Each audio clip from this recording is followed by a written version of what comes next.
இருந்தாலும் அவர்கள் ஆட்சி அமைத்ததன் ஒரு மற்ற கட்சிகளோடு சேர்ந்து ஆட்சி அமைத்ததன் காரணமாக மீண்டும் அவர்களுடைய செயல்பாடுகளை செய்து கொண்டிருக்கிறார்கள். இந்த நேரத்தில் நாம் ஜனநாயகத்தை காப்பதற்காக, ஜனநாயக சக்திகள் வலுவாகத்தான் இருக்கின்றன இந்தியாவில் இதை காப்பதற்காக பல்வேறு விதமான போராட்டங்களையும் செயல்பாடுகளையும் செய்ய வேண்டியிருக்கிறது. அதன் ஒரு ஊராகத்தான் நான் நமது ரசிகர் மையாவது இந்த உண்ணாவிரத்தை முன்னெடுத்ததை பார்க்கின்றோம்.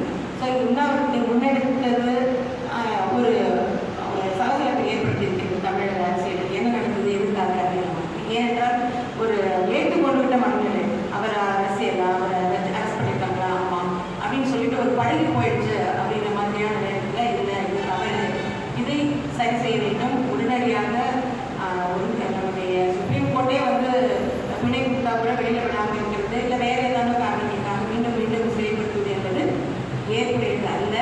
அவருக்காக அவருடைய கட்சிக்காரர்கள் இருக்கிறார்கள், மற்ற ஜனநாயக சக்திகள் இருக்கின்றன என்பதை மக்கள் மத்தியிலே காண்பிப்பதற்காக இது போன்ற ஒரு உண்ணாவிரத போராட்டம் என்பது ஆரம்பித்தது வந்து ஏற்புடையது. அது தோழர்களுக்கு உண்ணாவிரத போராட்டம் வெற்றி அடைய வாழ்த்துகிறோம்.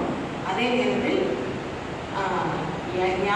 யார்கிட்ட நம்ம வந்து போராட்டம் பண்ணுறோம் அப்படின்ட்டு நான் ஐயா சொல்லியிருந்தேன். என்ன செய்தார் இவர்கள் அவர் நாடு நிர்ணயம் செய்துள்ளார் என்பது திருக்குறள். ஆனால் வந்து அவர் நாடணும் இல்லையா, நம்ம ஒரு நல்லது பண்ணி இப்போ நான் நல்லவனாக தான் நான் நாடுவேன்.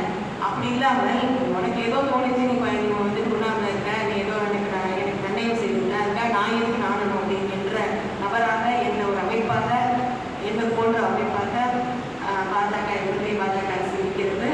ஆகவே சுதந்திரத்துக்கு முன்பாக மகாத்மா காந்தி தேசத்தந்தை அவர்களுடைய உண்ணாவிரத போராட்டம் போல் இன்றைக்கு உண்ணாவிரத போராட்டத்துக்கு இன்றைக்கு இருக்கின்ற அரசுகள் பெரிய அளவில் மதிப்பு கொடுப்பதில்லை. அதே நேரத்தில் இருக்கின்ற போராட்டத்திலேயே ஒரு நல்ல ஒரு அறவழியில் செய்கின்ற ஒரு போராட்டமாக உண்ணாவிரத போராட்டத்தை நாம் இன்றும் பார்க்கின்றோம். ஏனென்றால் அது தன்னை வருத்தி கொண்டு செய்கின்ற ஒரு போராட்டம்.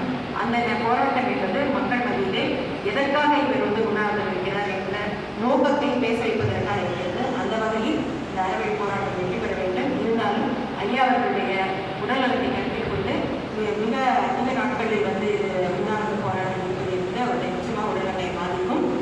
மேலும் ஒரு ஆக்டிவாக ஹெல்த்தியாக அவர் வந்து தொடர்ந்து பலவிதமான போராட்டங்களை செய்ய வேண்டிய அவசியம் இருக்கின்றது. அரவிந்த் கெஜ்ரிவாலுடைய விடுதலை ஒரு போராட்டமாக ஒரு பங்கு ஒரு பார்ட்டி ப்ரொடெஸ்டாக இருந்தாலும் நம் முன்னாள்